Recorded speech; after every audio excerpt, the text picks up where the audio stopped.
The Associated Press is now calling this race Trump wins the New Hampshire Republican Party. They called it, Joe, at 8:01. Yeah, not a huge shocker. We certainly had folks expecting an 8:01 call. The AP agreed to wait for all the polls to be closed, but they've been counting votes for an hour now from polls that closed at 7 p.m. here, Kailey, Leinz, and we can make that clear now. The Associated Press has already called the primary for Donald Trump.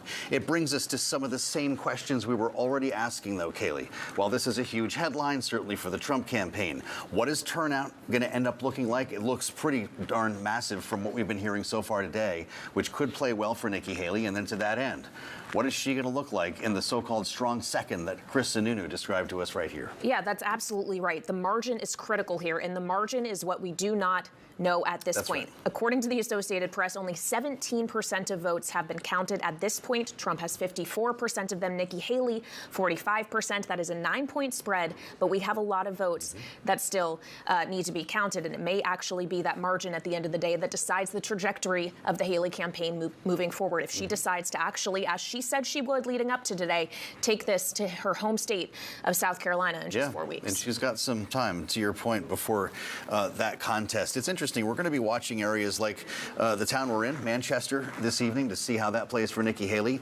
Some of the more affluent communities along the seacoast are going to play into this. And as we start to count votes in the more conservative, essentially Boston border towns along or suburbs, rather, along the border, this could take shape in some different ways tonight.